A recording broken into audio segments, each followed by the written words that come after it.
Bom, e hoje o presidente Jair Bolsonaro deve discutir com a equipe econômica, com a Petrobras, a possível evolução do preço dos combustíveis em meio a essa tensão entre Estados Unidos e Irã, a que nós nos referimos aqui na abertura do programa.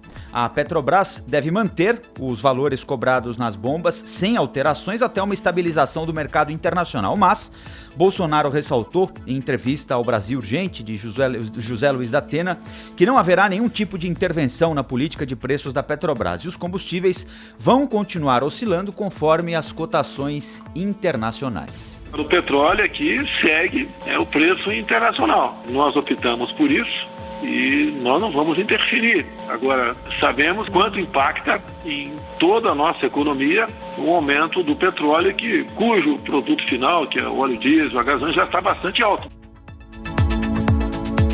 Líderes dos caminhoneiros enviaram recados ao Planalto demonstrando preocupação com a possibilidade de aumento no preço do diesel. O economista e ex-diretor do Banco Central, Eduardo de Freitas, diz que o governo federal precisa assegurar o livre mercado sem pressão e sem tabelar preço. Se o posto de gasolina X quer aumentar o preço, ele aumenta. Agora, o que o governo tem que assegurar é que se o posto de gasolina Y quiser manter o preço ou baixar o preço, que não haja pressões de cartel. Essa é uma belíssima observação feita pelo especialista que nós ouvimos, né? Porque todo mundo tem justificativa para subir preço, né? Agora, quando um posto resolve reduzir um preço por alguma razão de mercado, aí, né? Talvez ele sofra algumas pressões. Talvez não, sofre muitas, né? Olha, o petróleo Brent, que é um dos tipos de petróleo que é negociado lá fora, o principal, já está batendo aí $70 com uma alta de 1,5% ontem, mais a alta de 4,5% da sexta-feira da semana passada.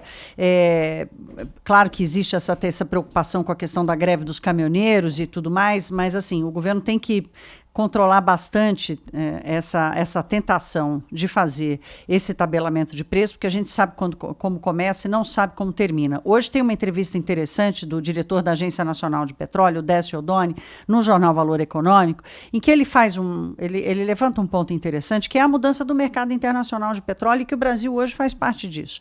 Primeiro tem o shale gas, que é a descoberta nos Estados Unidos, que diminuiu a dependência desse petróleo comum que é produzido no Oriente Médio, que domina ainda o mercado de combustíveis. Mas já há uma transição importante para a utilização do shale gas como combustível nos Estados Unidos. O investimento em energia renovável no mundo inteiro, hoje, claro que em escala ele é menor do que a indústria petrolífera, que ainda é a maior do mundo, mas mesmo assim a tendência e a proporção é ganhar cada vez mais espaço. O Brasil, de dependente do petróleo dos anos 70, anos 80, hoje ele é exportador de petróleo. A gente não consegue usar para o refino e produção da gasolina o petróleo que é produzido aqui no Brasil, mas praticamente está ficando igual a quantidade de petróleo que a gente exporta e a quantidade de petróleo que a gente importa. Então, há uma compensação aí. O que foi levantado esse fim de semana por vários economistas, e o Décio Oddone fala isso também, é a questão do ICMS.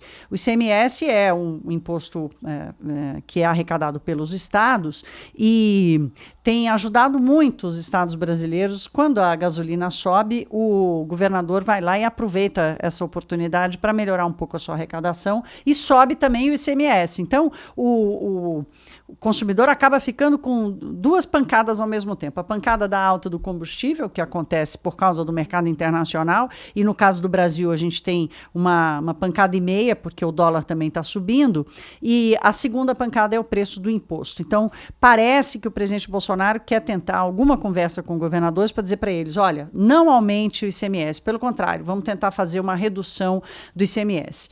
Qual é a compensação para não subir o ICMS? Porque a atividade econômica está melhorando, porque o consumo das famílias está melhorando, então não precisa olhar para a venda do combustível como uma fonte de arrecadação compensatória. Pode olhar para a recuperação da atividade econômica. Mas, quer dizer, faz todo sentido, mas na ponta do lápis e do ponto de vista da política, a gente não sabe exatamente o que vai acontecer. Uma experiência aí, eu não sei se dá para fazer essa conta, se ela é possível, Thaís, comparar as duas coisas, mas vários governadores reduziram o ICMS da querosene de aviação, não é? E parece ter dado certo. Pelo menos os governadores estão aí garganteando vitória, dizendo que aumentou o volume de partidas e chegadas nos aeroportos dos seus estados, aqui em São Paulo, no Rio de Janeiro, no Rio Grande do Sul. Beneficiou as grandes capitais, né? Beneficiou os aeroportos que têm mais movimentação.